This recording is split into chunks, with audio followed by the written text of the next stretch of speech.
বাংলাদেশের পার্বত্য এলাকায় বাঙালি পাহাড়ি সংঘাত দীর্ঘদিন থেকে চলে আসছে। সম্প্রতি এই সংঘাত ভয়াবহ মাত্রা লাভ করছে। অনেকে গৃহযুদ্ধের আশঙ্কা করছেন। এই বাঙালি পাহাড়ি সংঘাত দূর করার কোনো উপায় আছে কি? হ্যাঁ, উপায় আছে। যেটা হলো 5 দফা কর্মসূচি।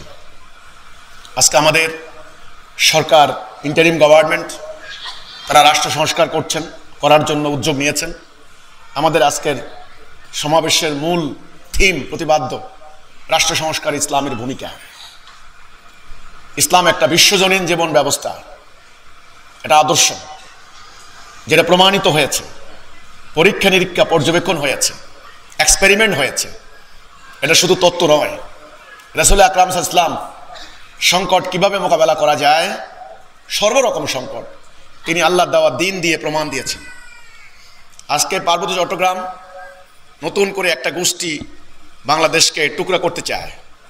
সুযোগ পেলে আরো গোষ্ঠী আছে, দেখবেন। এই যন্ত্রণা কেবল আমাদের নয়, ভারতেরও এর থেকে বড় যন্ত্রণা আছে না? একই যন্ত্রণায় ভুগছে মিয়ানমার। কোনো একটা নাগরিক শান্তিতে ঘুমাতে পারছে না। সকল যন্ত্রণা, সবার খালি যন্ত্রণার মধ্যে আছে। তো এই সংকটের সমাধানের পথ 5 দফা কর্মসূচি। 1 নাম্বার ঐক্য। এটা কিন্তু ভাই আমার কথা নয়, এটা ঐশী বিধান। আল্লাহ রাসূল বলেছেন, আমরুকুম বিখামসিন আল্লাহু আমারানি বিহিন্না। আল্লাহ আমাকে 5টি, মানে আল্লাহ দিয়েছেন রাসূলকে। রাসূল বলেছেন আমি তোমাদেরকে দিয়ে যাচ্ছি। যারা রাসূলকে ভালোবাসেন, মিলাদুন নবী হবে না সিরাতুন নবী হবে এটা নিয়ে রাস্তায় মারামারি খুনাখুনি করছেন, তাদেরকে বলতে চাই। যারা রাসূলকে ভালোবেসে দাঁড়িয়ে রাখেন, তাদেরকে বলতে চাই। যারা রাসূলকে ভালোবেসে মিলাদ কিয়াম করেন, তাদেরকে বলতে চাই। রাসূলের আদেশ, এই ধরনের আদেশমূলক হাদিসকে ফকিরা কি ভাষায় বিবৃত করেছেন আপনারা জানেন। ডাইরেক্ট আদেশ। আল্লাহ আমাকে আদেশ দিচ্ছেন না, আমি তোমাদেরকে আদেশ দিয়ে যাচ্ছি। 1, ঐক্যবদ্ধ হও। এই পাহাড়ি বাঙালি অর্থাৎ পার্বত্য চট্টগ্রামের এই সংকট দূর করতে হলে 1 নাম্বার ঐক্য। আমি বলতে চাই, কোন ধরনের আর অপরাজনীতির চর্চা বাংলাদেশে হতে দিবেন না। ধাপ্পাবাজের রাজনীতির ফলাফল কি আরো দেখা লাগবে, নাকি আরো দেখতে চান? এই রাজনীতি চর্চা করতে গেলে কি ফল হয়? মানুষ কতটা অমানবিক হয়, কতটা দুর্নীতি পরায়ণ হয়, কতটা অর্থ পাচারকারী হয়, কতটা ডাকাত হয়, আর কি দেখা লাগবে?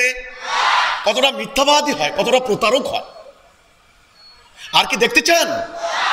এই পলিটিক্যাল সিস্টেম যারা প্র্যাকটিস করতে করতে তারা জাতিটাকে শেষ করে দিয়েছে, নাকি আরো দেখতে চান? তো সংস্কার করতে হলে ভাই, প্রথম প্রস্তাব, এই জাতি বিনাশী রাজনীতি আজকে থেকে চিরস্থায়ী রূপে বন্ধ করে দেন। অন্তত জাতিটাকে বাঁচান। টুকরা টুকরা হয়ে গেলে কারোই রাজনীতি থাকবে না। 2 নাম্বার, সবাইকে সামরিক ডিসিপ্লিন, মিলিটারি ডিসিপ্লিন শিক্ষা দিতে হবে। 3 নাম্বার, একজন অবিসংবাদিত নেতা, এটা আপনারা খুঁজে বের করেন,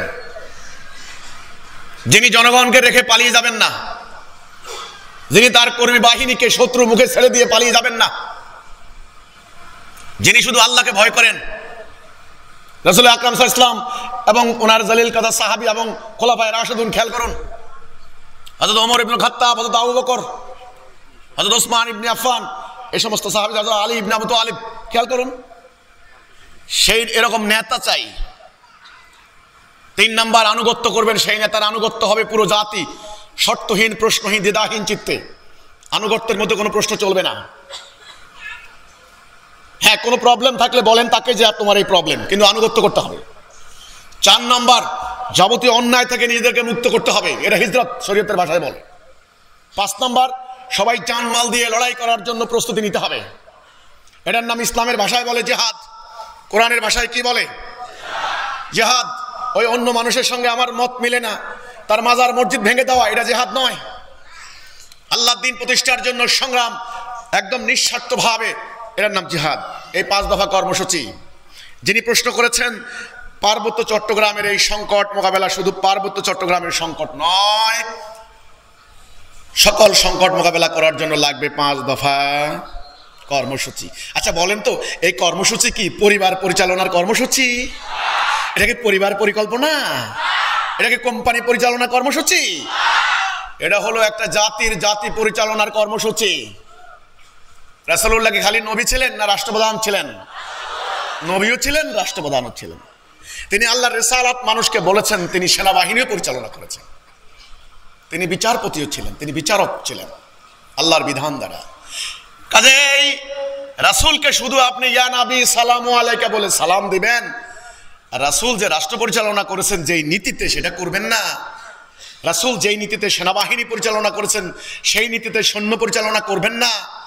যেই নীতিতে যে আইনে বিচার করেছেন সে আইনে বিচার করবেন না। তাহলে মুসলমান দাবি করার দরকার নাই। আমার কথা, প্রশ্নের উত্তর, ইনশাআল্লাহ বাংলাদেশকে নিয়ে সকল ষড়যন্ত্র নস্যাৎ হয়ে যাবে যদি সবাই মিলে এই আল্লাহর দেওয়া 5 দফাতে ঐক্যবদ্ধ হতে পারে। সমাধান পেয়ে গেলেন তো নাকি?